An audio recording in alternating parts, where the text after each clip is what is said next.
Thank you so much for signing on. I'm really delighted to be here with you. I am now recording, so we'll be able to share this later. As we go through, you're welcome to use either the chat, which several of you have found, or the Q&A feature to raise some questions. Again, if you keep specific names out, that'll be helpful as we are recording. I also want to start with a really big thank you to Jill Mutchison, your Fostering Together liaison, who put this together and got us going tonight. I have put together some information as sort of a background and introduction around supports for students with disabilities. We're going to do part 2 in 2 weeks from tonight. So if there are some burning questions that come up after this and we're not able to answer them today, we could always revisit and take a look at those and see if we can add them in next time. Let me introduce myself. My name is Rose Spidell. I am one of the Senior Education Ombuds with the Washington State Governor's Office of the Education Ombuds. You can also just call us OEO. I want to make sure that you see our toll-free number there on the screen, 1-866-297-2597. You can call us. You can also find us online at our website there at oeo.wa.gov, and you can email us at oeoinfo@gov.wa.gov. Tonight, I'm going to dive into, like I said, issues around getting supports for students with disabilities.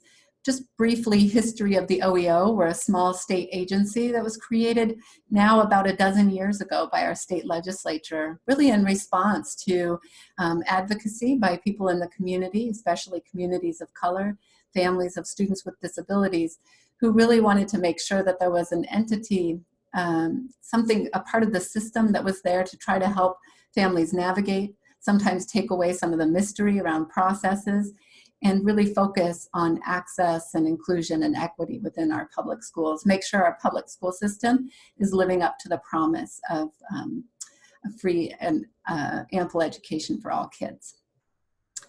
So OEO, like I mentioned, we are a small office. There's actually 7 of us who work in OEO statewide.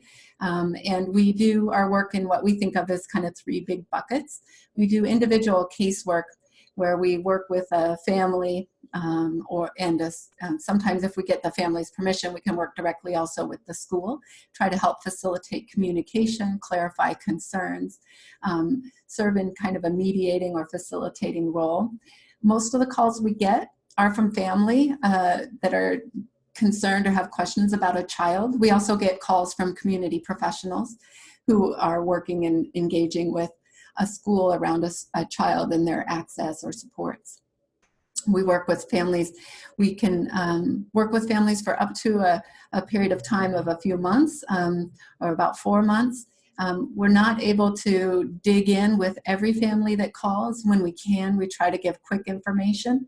If it's more complicated and the student is out of school or there are some particular issues, then one of the senior ombuds is able to dig in and spend some time working. We also do trainings and outreach, which is what we're doing tonight. And we sit on policy committees, which allows us to engage in some of those conversations about how can we overall make sure the system is working well, but also makes it so critical that we stay in touch and direct communication with families. And one of our jobs is to share out with you when there are opportunities to weigh in, when people are making decisions about how our schools should run, and really needing to hear from the folks directly engaged and engaged with the students that those schools are there to serve. So let's just dive right in. As I go along, again, please feel free to pose some questions either in the chat box or the Q&A. I'm going to pause myself every now and then to check and see if something's coming up, but I'm going to get going here. I'm going to start at a kind of a basic first pass level. So if you have more specific questions too, don't be afraid to ask those. We're talking tonight about students who might have a disability or who do have a disability, or who are generally struggling, and you're not sure if it in part might be due to a disability. And when we talk about disability, there's a couple of things that I think are really helpful to keep in mind. One is that, and the federal law for students with disabilities actually starts with this, which is that disability is a natural part of our human existence. It's been around, and it's around, and it will be around. But the other piece of that I think about is that disability is also very specifically defined, and it's defined in different laws.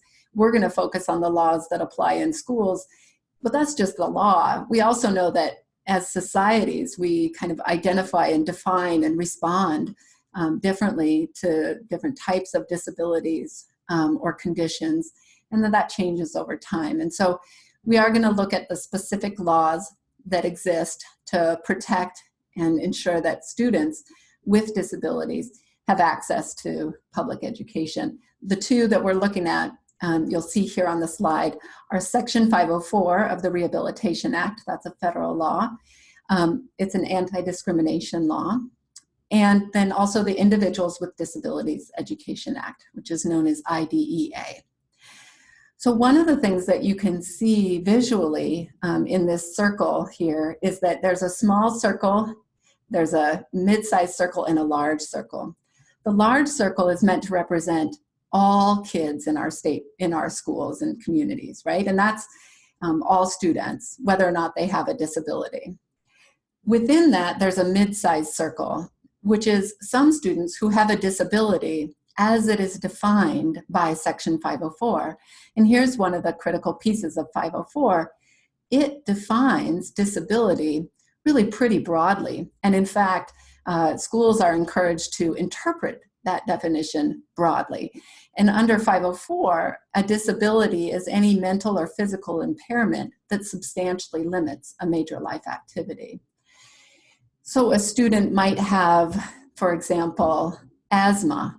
That might be a disability covered under Section 504 if it substantially limits their breathing. They might have anxiety. They might have a mobility, physical disability that impacts their mobility. Let's say they are not able to walk without aids or using their hands. They might have other disabilities too, including things like attention deficit disorder, ADHD, right? Section 504 is broad and it can include all of those things. And then in the visual, we have our third smaller circle, which importantly is inside both of the bigger ones. And that is representing the students who fall within the definition of a child with a disability as it is defined by the IDEA, the Individuals with Disabilities Education Act. And that definition of a child with disability is different from Section 504. It's narrower, it's more specific. It has, in the IDEA, it has 13 specific categories of disability that are covered. Some of those categories are really broad, but each of them has their own specific definition. It also says that in order to be a child with a disability eligible for support under the IDEA, which leads to an IEP, a child has to have one of those disabilities that's in the law, and that disability has to have a negative impact in school. And because of that disability, they need to require what's known as specially designed instruction. We have a great question here. IDEA is a federal law, like Section 504. Those are both federal laws. They apply all across the United States to schools everywhere, public schools here, and schools that receive federal funding. One of the things that's interesting about the IDEA, and a little different sometimes than other federal laws, is that a lot of times with a law, you'll also have regulations or rules that give a little more detail about how to follow the law. And Section 504, in fact, has some regulations in the Federal Code of Regulations. Now, IDEA is a federal law, but all of the rules that give more specific guidance on how to follow the different parts of the IDEA, those rules are actually developed by the state. And so those are our state, we call them WACs, Washington Administrative Code, right? The Washington state rules. And so I think that sometimes is confusing, but it's helpful to know it's a federal law with state rules. So again, one of the things to take away from this slide is that every child who fits within that smaller circle of children eligible for an IEP under the IDEA is also protected by the anti-discrimination law of Section 504. All right, and they all are protected by all the other general protections that apply to all students in public schools. All right, so there's some good questions popping up, and we're going to get to some of those. The IDEA we're going to dig into next. And the federal law does outline the different disabilities that are covered. And then a lot of times I think you'll find if you check what the state rules say, they reflect pretty much what the federal law says. And then there are just a couple places specifically under the law where states can have a little flexibility to tailor their approach. But we will talk through that. And one of the things I have bookmarked on my computer is the complete chapter of the state rules for special education, because that's really the go-to to say, what does it say here in Washington state that school districts are supposed to be doing?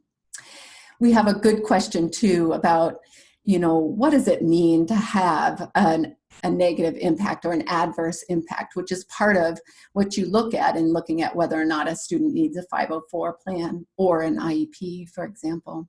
And sometimes you'll have kids who are getting a lot of support. With that support, they're managing to get good grades and keep passing, but that only because of that support, which can be a pretty intensive level, and because of a lot of extra hard work by the kid, are they getting those good grades? And one of the things that we can talk about as we go in is that sometimes indeed, if that struggle is because of a disability, then there are ways to say, well, how could you work those accommodations in, or how could you take a close look at whether or not some supports are necessary in order for that student to continue to make progress. So let's take a step back a little bit in terms of how would a person get started. Let's say you're someone who doesn't, who's caring for a child, you have a suspicion or a concern that they have a disability that's impacting them, but it hasn't been formally identified yet. Getting started, whether it's with an IEP or with a 504, the first step we talk about is evaluation, but there's actually even some steps to get to evaluation. And some of you may have experienced this, particularly if you have students who are generally doing well academically and they're moving from grade to grade. It may have happened that you've asked for an evaluation to see if indeed they might need an IEP, which would involve specially designed instruction, and you may have been told that the district doesn't believe there's need to do a comprehensive evaluation. What the rules say around special ed is if there's reason to suspect a student has a disability and might be eligible for an IEP, then the district has obligations to find those kids. So that's their affirmative obligation called child find, to take steps to identify those students in their schools, in their residential area of the district, who have or might have disabilities and need special education, and then offer a free comprehensive evaluation that they can do with the consent of the parents. A parent or a person, another person who knows that child, and it doesn't have to be a parent, if they suspect that a child might have a disability and need special ed, they can ask the district to do an evaluation. There's a couple things about this. Number one, it really should be in writing. And if you are someone who's already been through that initial process and you're looking at a child with possible reevaluation needs, still it's a really good practice to do that in writing. A couple really important things about the words I'm using. Well, so first, this just highlights that step for if you request an evaluation, do that in writing, which is the rules say it should be in writing unless that's not possible. The school's going to take and review records, take in the information from people who know the child, the family, the caregivers. And then the district should respond in writing to say either, no, we don't believe there's reason to suspect this child needs an IEP and has a disability, or yes, we do think a full evaluation is needed and we want to get your written consent, in which case they have up to 35 days to complete that. Again, if they say no, and at each stage in this process, if they say no, they should give a written notice with explanation of the reasons. And again, in writing, I say often an email is fine, being clear about what you're requesting. All right. So one of the things, again, if they agree to do an evaluation, know that that timeline, which is up to 35 school days, which can take quite a while, that timeline starts ticking when they get the written consent. So we have heard sometimes there's agreement that you're going to do an evaluation, but it can take a little while to get the meeting scheduled to sit down with the school psychologist to go through all of the areas of concern and map out the plan for that. So that's something to keep in mind. If you are seeking that evaluation, the district agrees to it, try to push forward and make sure you get that consent paperwork taken care of so that timeline gets started. I see we have another really good question about, sometimes families will go through this process more than one time and over the course of time. Each time, so let's say a child has previously been evaluated, has been identified as needing some supports, but maybe determination they didn't need more, weren't eligible for an IEP. Things change, right? The demands of school certainly increase. The demands on being able to organize yourself, plan, work towards goals, the social demands, all of that, the expectations and the demands of that get more significant. And even if they believe that a student was generally coping with some accommodations before, that may change. And so it is certainly possible to circle back and request an evaluation. Now, we've had a couple questions now that I think it's helpful to talk about what kind of things to look for and to be ready to highlight and ask about an evaluation process. So let's move forward a little bit. I want to come back to these questions a little bit more, but I wanted to, here's just an example of a written request for an IEP evaluation. If you'll permit me to jump a little bit, I wanted to move to something really important, which is when we talk about evaluations and consent to evaluation and notice to parents, etc. It's really important to be specific about what we're talking about. And I do use the word parent. I often talk about families. The definition of parent under the special ed rules I find really helpful in that it acknowledges the many different kinds of families and situations that kids are in, and that it is often not, it can be someone other certainly than a biological or adoptive parent who's acting in the role of parent. So up here on your screen right now is the definition from the state rules, which follow the federal IDEA. This is for special education. That defines parent. And that means the person who's going to be able to say, I consent to an evaluation, or the person who should get the written notice when there are decisions made about a child. And so it does explain, starts with the biological or adoptive parent, then a foster parent, then a guardian, then an individual acting in the place of a biological parent. So really that can be an informal setting where there's not legal paperwork, but it's very clear this person is stepping in and acting in that role. Then it does help give direction if there is a situation where there's more than one person involved, and it explains what you look to first if there's more than one person involved. So I just wanted to click to that, but let me go back a slide to share this sample of the request for a special ed evaluation. So I do recommend, and if you're thinking and feeling like a child is really struggling and that is due to disability, and you're thinking that you might want to ask for an evaluation, it's a good idea to get that request out as soon as you can, because the process can take some time, up to 25 school days to respond to the request for an evaluation. And then if they agree, up to 35 school days to complete the evaluation. And then if the student is found to be eligible, up to 30 calendar days to develop the IEP. So if they take all of that up to time, and especially if you get some vacation, school holidays falling in there, you can really be looking out quite a ways on the calendar. So the idea is, if you're thinking about it, start soon, right? And this is just a sample request. There's also sample requests in our online parent guide for families, and there's a national resource center, a Center for Parent Information and Resources. The website is parentcenterhub.org, that has a variety of useful resources, including sample letters around evaluations and things.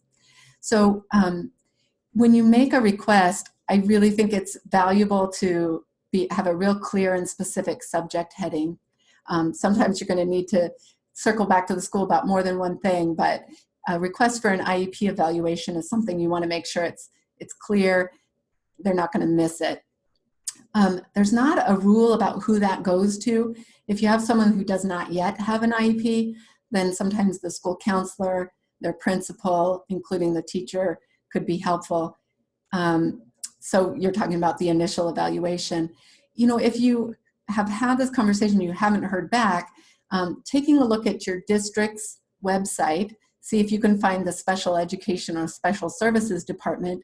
Many of them these days have their email contact information up there for a district special ed supervisor, or you might know a school psychologist or have their contact information. There are other folks that you can direct these to or include on the request. It doesn't have to be detailed, but it is helpful to identify the areas of concern, especially if there's been some back and forth about that, so that it's clear what you're asking about and the scope of that. And then I think it's helpful, if you make a simple request, to follow up with the availability to talk through it. A child, in order to request an evaluation for a child, right now we're talking about the IDEA, and we're talking about, I'm specifically talking about the part that applies to kids age 3 through 21. And so under this, even children who are not yet in school, so they might be preschool aged, you can request this special education evaluation. So this applies to kids age 3 through 21. For younger children, there's another part of the Disabilities Education Act, the IDEA, that applies to them, and a process for early identification. That's outside my scope of knowledge, really, for familiarity, but a lot of times medical providers can be a great source of information about that early intervention, birth to 3, because there are services for kids that are birth to 3, and then this that we're talking about here starts for age 3 to age 21. And I don't know if this question means a child themselves, to ask for their own evaluation. When kids do get to age 18, then they become the person acting with the rights of the parent. They have those rights and they could ask for their own evaluation. Typically with kids that age, it still remains very much involved with the family, but there can be some details around that. So let's go forward, right? We talked a little bit about getting the process started, asking the school district to do an evaluation. And here are the key pieces of eligibility. Does my child have a disability that falls within one of the categories of disability in the IDEA? Someone asked earlier, and I know that we don't have a ton of time, but what I would like to do is just pull up another screen and share it with you so that you can take a look directly at this. Bear with me for just a moment. I have quickly bookmarked on my computer again, and if you are like me, you would you can just pull it on one of your quick start tabs. I'm going to do a new share and show you the screen that I'm looking at. So I'm hoping now what you are seeing is the page for the Washington State Administrative Code, the WACS, Chapter 392-172A. And in here, and I have the full chapter here at my fingertips, you can scroll down, and I always use Control Find because it's too hard to look through the whole thing. But right here, we have child with a disability or student eligible for special education. And we have each of the categories of disability that are covered by IDEA. So we have autism and then a definition. We have deaf blindness and a definition. Similarly, other ones that come up, certainly developmental delay is for students who are age 3 through 8. Then there's emotional behavior disability. And then additional ones, other health impairment is one that sometimes captures kids who have things like ADHD, or it shows here other examples, asthma, diabetes, epilepsy, etc.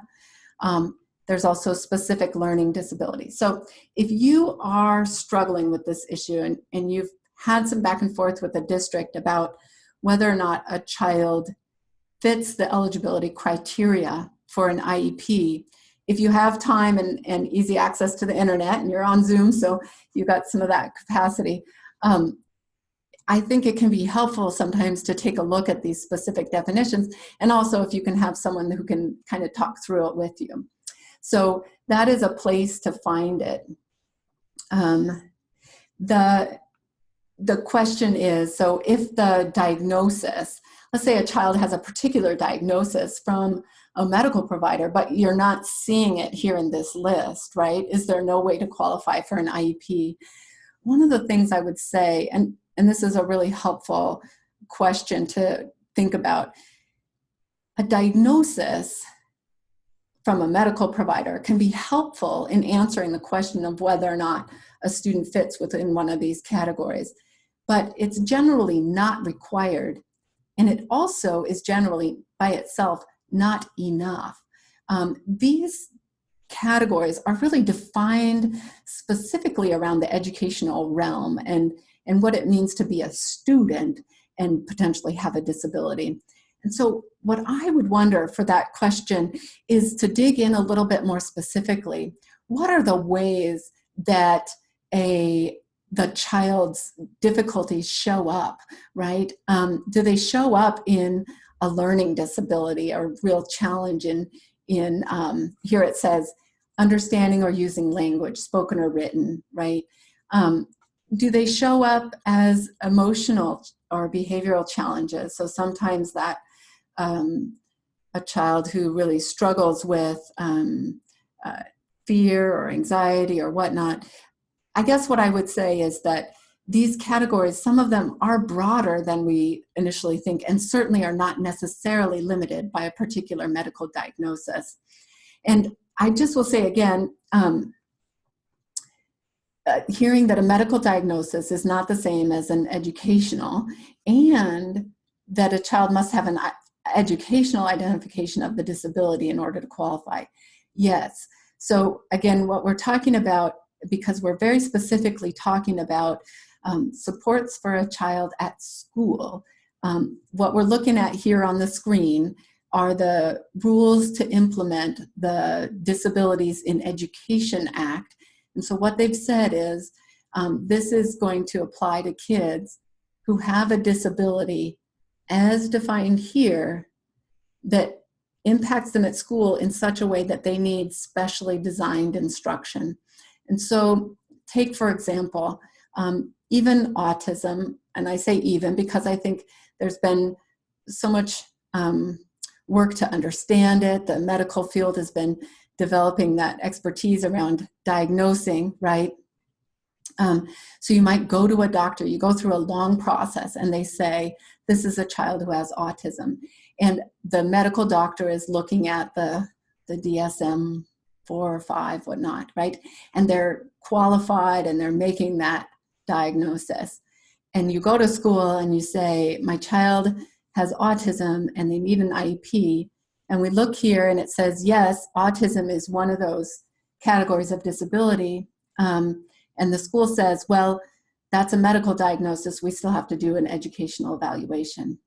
And the way I understand it, I think that helps me make sense of it, is that if you think about autism spectrum disorder particularly, what we hear is that there just can be such a range of the way that it impacts a child, both in kind of levels of severity, if you will, but also just in the particular ways of being in which they're affected, whether it's communication or behavior or otherwise. The educational evaluation that school districts do, number one, legally, they must do an evaluation according to these rules before they may provide an IEP to any student. So an educational evaluation under these rules is required before a child gets an IEP. So they have to do it. But why, right? Let's try to make sense of the laws, which is that these evaluations that they do, that the school does, are really intended to specifically look at how does this impact them as a student, as they navigate the building of the school, as they navigate the peer relationships, as they try to access the curriculum. So the school educational evaluation is very focused on that intersection of what looks like the disability and the impact at school. And so a school will do an evaluation and they will look to see, is this a child with autism as defined by the special ed laws, which here they identify the characteristics associated with it. It may be very easy. Let's switch back over to our PowerPoint here. It may be very easy for them to draw the conclusion that this child does have a disability that fits one of the categories, right? Gosh, they have this medical diagnosis that helps identify that this is a child who fits those criteria for autism. The questions that additionally need to be answered are, do they have an adverse impact at school? And then, because of that adverse impact, do they need specially designed instruction, and what kind? So I know that back and forth can be quite challenging. When it really works well is when the medical professionals are able to give you some detailed information from what they've been able to learn about how your particular child is impacted by that disability. And then the school's able to take a look at that and with you incorporate that information into a full understanding of how they are going to be able to navigate school, what supports they'll need. The next question, oops, sorry, I keep clicking the slides. The next question is perfect and it gets right to our slide here, which is, what's the difference between accommodations and special ed? And that question is key because it goes directly to the question of whether a student who has a disability that adversely impacts them might be eligible for an IEP or not and have instead a 504 plan. So we know that, again, the definition of disability is broader under a Section 504 plan, right? And the other difference with an IEP is that it says to be eligible, you have to need what we call specially designed instruction or special education, which then is defined as specially designed instruction. If a student needs accommodations and even related supports, but does not need specially designed instruction, then they are not eligible for an IEP, and they would instead be eligible for a 504 plan that would spell out their accommodations. There are some specific kinds of things that are defined as special education. We won't go into all the details, but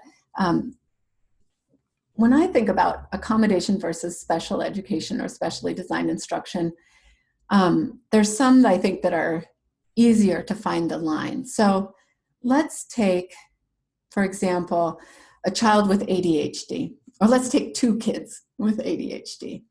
So one of those kids has been diagnosed with ADHD or has not, but everybody can see that they really struggle with maintaining attention and focus on what's in front of them, right? And so one of those kids, right, if you work with the teacher and you're able to come up with some accommodations or strategies that limit the distractions. Let's say that you use some folders to create a visual block so that they're looking just at their page. Let's say that you use the accommodation of giving them a half page of problems at a time so they're not trying to look at the whole thing at once. Let's say that you give them their tests in a separate room so it's quiet and less distraction. Those all sound like accommodations. We're modifying, adjusting, or let's watch out for the term modifying. We're accommodating, adjusting, switching things up a little bit. But at the core, they're still getting the same math or reading instruction, and they're still doing the same math or reading work, right? So it's accommodating with the same core instruction. But let's say there's a child with ADHD that you can give them those folders to block the visual distractions. You can fold their page in half. You can give them a separate room, but they still struggle to focus their attention and get that work done. That even with just limited visual distractions, their mind is still running. They're still looking from place to place. And what they really need is someone to spend some time with them to teach them how to focus their mind on the work that they're doing. Maybe they also need someone to take extra time and go over, especially, let's say, math, where there's all these moving parts, but they fit together, right? And they need specially designed instruction that the teacher's not going to give to everyone, but they're going to give this special instruction to this child to help them learn these skills that are going to make it possible for them to then access the reading or the math curriculum. It's kind of a long description. Sometimes it's really hard to tell the difference between, I think, between accommodation and specially designed instruction or special ed. I think it's fair to ask the school, and there might be some more writings on that. If there's a specific question too, I'd welcome you to reach out to our office. So we've got another good question. What if there's no special ed services that are appropriate for a child and they can only provide it in a special classroom? What I want to do is use this as an opportunity to remind me to keep moving forward, because we're going to talk a bit about placements and settings. So you may well still have some questions about getting started for an IEP. Please don't hesitate, again, to use the phone number, send an email. We can try to sort through individual situations if you like. But let's move forward. So we've got our IEP, and now Section 504. One of the things that I think is helpful, so with getting started with an IEP, requesting the evaluation, remember you request the evaluation, they have up to 25 days to decide, are we going to evaluate, yes or no? Then they say yes. If they say yes, then you go up to 35 days, school days, again, to do the evaluation. So we're coming up on the winter holidays. You'd be looking into January, February. Then you have up to 30 calendar days to do the IEP. What if you've got a child that's in your care and it is really clear they need some extra support? Really clear. Everybody sees that. Well, the fact is, the school district can try to do those evaluations quicker than the maximum amount of time, but they cannot start an IEP without going through that evaluation process. And those evaluations do take time, even if they're, working quickly to get it done. So what can you do in the meantime? Are you left without giving them any support? No. One of the things about Section 504 is that people will often say there are less specific rules and regulations around it. And that is true. There's just a whole section of rules and regulations around IEPs. And 504, there are definitely some really key guidelines and rules. And 504s do require evaluations. That's one thing that, I think sometimes it gets pretty abbreviated. People might kind of jump ahead. But before you start a 504 plan, you do need to start with an evaluation. One of the key things about 504 evaluations is it's a little more flexible about how they are done. It still should be a group of people who know the child and who are able to answer whether the child has a disability. And again, it doesn't have to be a specific one. It's any mental or physical impairment that substantially limits a major life activity. So the evaluation should be able to answer, is this a child with a disability? And then if so, does the student need some aids, some support, some accommodations because of the disability, and what are those? So a lot of times the evaluation for a 504 process really happens when a school counselor, a family, a teacher, maybe input from other outside providers if they're engaged with the family, come together, share information and say, this is a child with a disability and they need these accommodations. You may not get it exactly right the first time, but 504 plans, like IEPs, should be reviewed at least once a year, right? But going back, if you've got a child and you're waiting that full comprehensive evaluation timeframe for an IEP, you can talk in the meantime about putting together some clear accommodations and supports under 504. So if you go through that evaluation process and you get consent and you do this and you develop a 504 plan, then what do? Do you just know that it's going to happen? No, unfortunately, we hear that sometimes there definitely are implementation issues.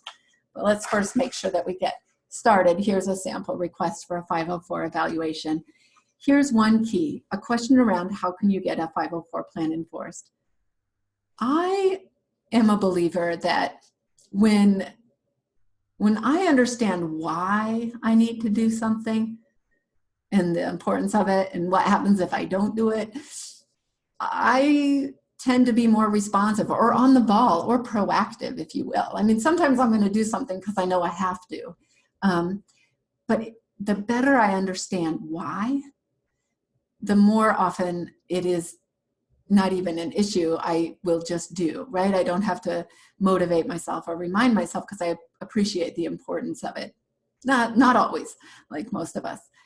I say that because I think that general idea holds true often for a 504 plan in the accommodations, which is the more the child and the more the teachers responsible for it understand why those accommodations are needed and can connect them to the disability and how it helps this child get basic access, I think that makes implementation hopefully a little bit easier. Even if it's primarily the counselor who's your point person on the 504, if that person really gets why these accommodations are necessary for this child, I think that person then can become an advocate in explaining that with the different teachers that may engage with the child. To get to that really understanding why, I think one of the things that can be helpful is asking the school for that evaluation process and asking for a little bit more of an involved conversation or process around that evaluation so that you're really flushing out what is this disability and how does it play out for this child? How does it impact them? How does it make it so they don't, without those accommodations, they really don't get equal access to the benefits of school, right? They don't get to really understand. And so getting started with a good evaluation. So if you ask yourself, do you think the folks on the team understand the child's disability and you're not sure, the next time you have a 504 review meeting, it might be a good time to say, you know, let's just revisit what we understand about the disability and here's what we know, etc., if they're open to spending some time. And one of the things that implementation question reflects, and I think this other question and note about the teachers is that for children with an IEP, some of those kids, many most, may spend at least part of the day in a special ed setting. And so there's a person who's often the IEP case manager who's kind of in charge of making sure the whole thing works as a whole. With a Section 504 plan, those kids are almost always full-time in the gen ed setting, And especially as they get into middle and high school, they're going to have multiple teachers. Each one of those teachers then needs to know about the 504 plan and accommodations. I hesitate to make too much of a distinction of that between 504 and IEP, because I really want to emphasize that that same level of familiarity and comfort among the gen ed teachers is critical for kids with IEPs too, because they will spend and do spend time in gen ed generally, unless you know, you're on that more restrictive end of the continuum. So section 504, start with a request for an evaluation, re-eval at least every 3 years, just like with an IEP. And this is for an IEP as well as a section 504 plan. The first evaluation is not the last evaluation. You have to do at least every 3 years, more often if it's needed, or if you request it or the teacher requests it, generally not more than once a year unless the family and the district agree. Okay. A special ed setting is distinguished from a general ed setting. And a general ed setting is the kind of general classroom in which kids would learn if they did not have a disability. So a special education setting is a specialized classroom that's designed, or a place where it's students with disabilities only who receive specially designed instruction. And we have a question here about parents and who is that role of parents. As a foster parent, can you make decisions about changes to the IEP? Can you work with the teacher to change that?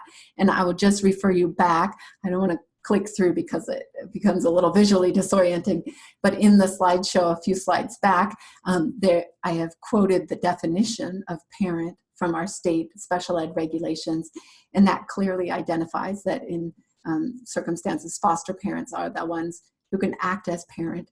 In this, some situations, if there's more than one person acting as parent involved, then there's some specific direction around that. So if you have questions about that, I can direct you to that more specifically if you want to follow up by email. But yes, there certainly are foster parents who are engaged directly in these IEP evaluation decisions.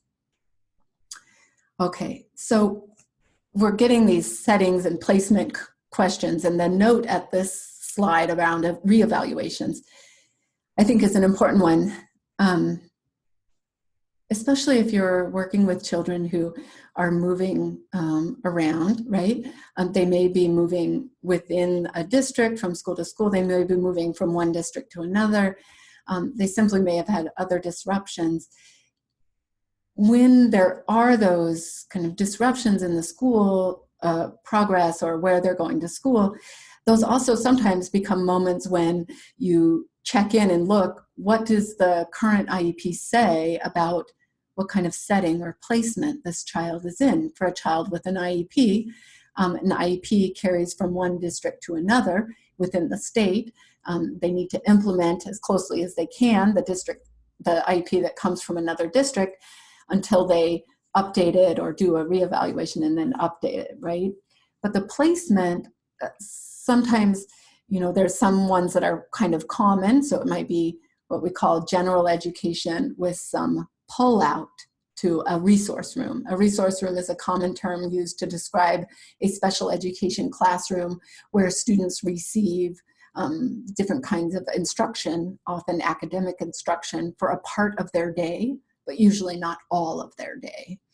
So there also are times when a student with an IEP is in a general ed setting and has push-in services. So a special ed teacher may go into the gen ed classroom to support, or a one-on-one aide or other aide may go in to support. There's also students with an IEP who may be pulled out and placed in, sometimes they're called self-contained settings. They might be a classroom, a special education classroom with a special education teacher, where all of the students in that classroom are kids with disabilities, where they receive some specialized supports. Sometimes it's around behavior, sometimes it's around communication, sometimes it might be a child with multiple disabilities with medical needs or other things. everything other than the general ed setting is a special education setting there. And if there's going to be a change in the child's placement, so that kind of setting where they receive their supports and services, that is a change in placement. Generally, before it happens, is a time when reevaluations occur or should occur, because those should help drive the placement. There's a whole process, right? If you get through an evaluation, you get to IEP, development, review, revision. This process goes on every year. Every year, you're looking at least once a year, you're meeting, you're reviewing the goals and the progress, you're looking at the accommodations, you're looking at the placement. And an important question here about, can I work with the teacher to make changes if it doesn't seem like it's working? Yes. An IEP is subject to amendment during the year. You don't have to wait a year if something's not working. If you want to make a significant change, sometimes that means we need to go back and look at what we have for evaluation information, because the IEP really should be reflective of the information you know about this child through that evaluation and through other sources. So IEP Team, you're looking at goals, where you are now from the present levels to where you want to be in a year. You're looking at accommodations, timing, scheduling, how you present information.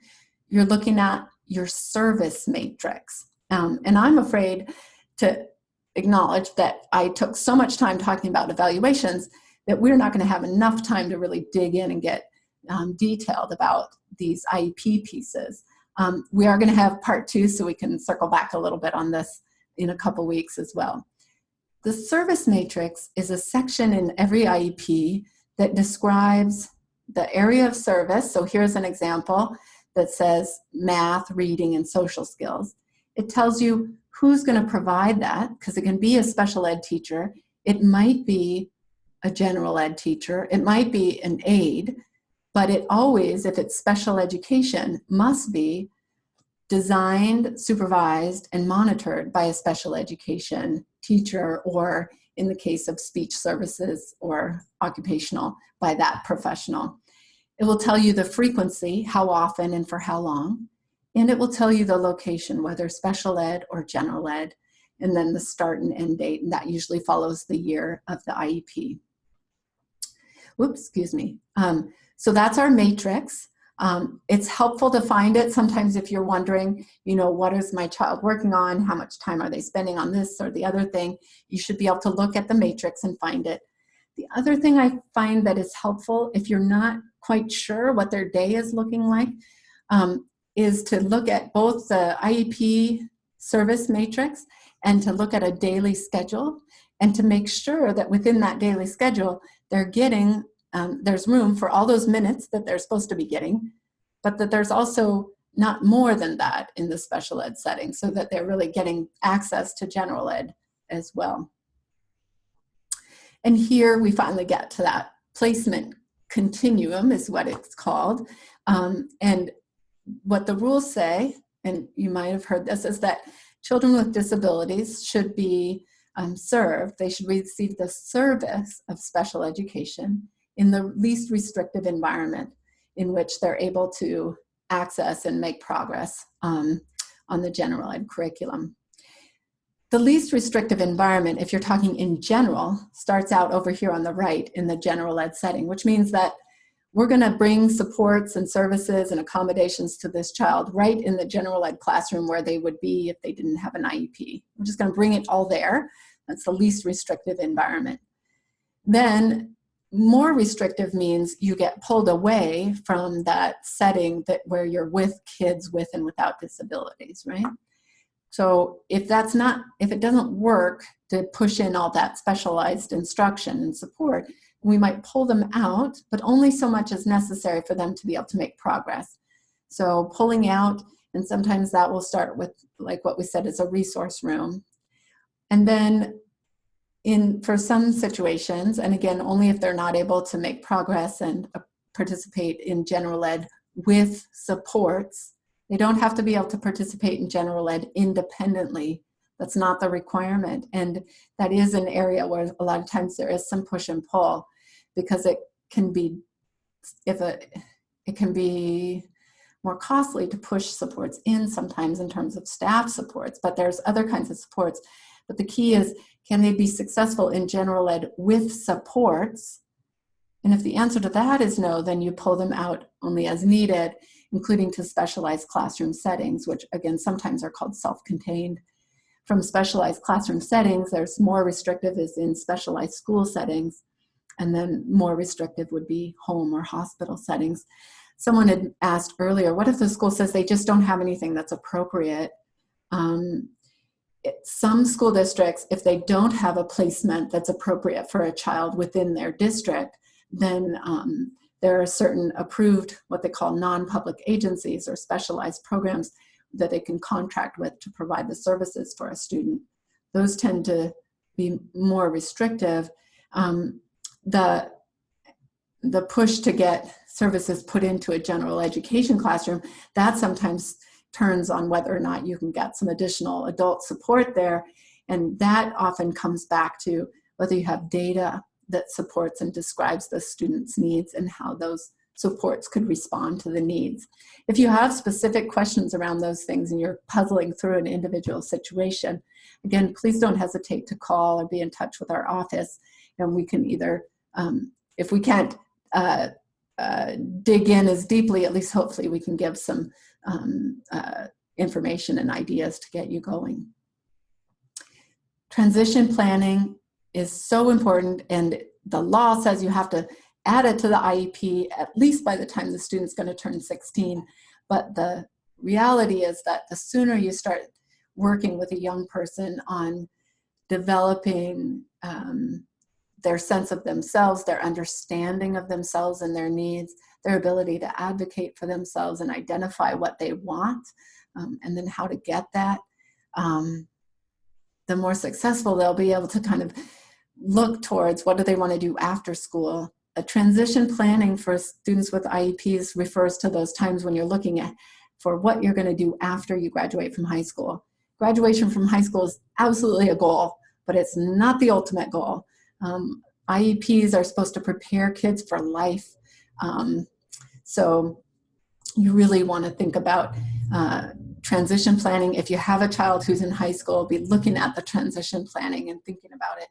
And one of the things that can help kids get ready for that, if you haven't heard of it, is to think about student-led IEP meetings, where students, little bit by bit, start becoming familiar with why they have a plan that's individualized to themselves, what supports it provides them, and they start having conversations, maybe first just directly with you, and then maybe with the whole team about what goals do they want to work on, what is hard for them, what's exciting for them. So you're really engaging the student in that self-determination. Is there anything that can be offered if the parents won't request it? And again, I would refer back first to the definition of parent and who is able to act as parent under special education. In some cases, that is the foster parent. If you know a child, any person who knows a child can ask the district to consider doing an evaluation. If the district agrees an evaluation is appropriate, then they need to inform the parents, and the parents have the ability to consent or not consent. Districts cannot implement an IEP or give a child an IEP without following that process. There's some provisions around overriding parents' refusal to consent that I don't have memorized, but we could certainly take a look for that further if you want to reach out directly, and we can try to answer that question. Working with teams, as your questions have revealed, is not a simple thing. Working with teens around trying to figure out the needs for a student that are complex and changing, especially not simple. Teams have certain required members, and then the process is to share information and try to reach agreement. If you don't get an agreement, and this is a sample request for a meeting, I just want to slip ahead, the district should be giving you their decision and the written notice that describes it and the reasons for it. This is a prior written notice, and I think it's really powerful. If you haven't been looking at them, if you've been going back and forth on some issues, or it's not clear where things are, and you're part of a large group of people, asking and making sure that the district is following up with what's called prior written notice can really help clarify what decisions did we consider, what requests were put on the table, what did we think about when we were looking at that, and what did the district ultimately decide and why should be there in the written notice. I have a sample here for you and some more information about resolving issues and your options. If you take a look through those, I've used up all of your time. And so I want to give a chance for folks, if you had questions that we really didn't get to, or you want to dig in deeper. If you're working on individual situations and you want to see if we can troubleshoot with you directly, please give us a call or send us an email. If you have questions, these questions that you've asked are just spot on, and I know that there are a lot of people who have similar questions, so if you don't mind, bring them again next time, or send them to me in the meantime and we'll get ready.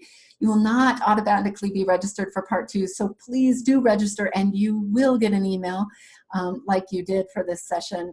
Watch for the flyer. I believe, I'm going to double check with my colleague because I think you might need to register again. Please do. Like I said, I have recorded this, but you also have the slides and you have our contact information.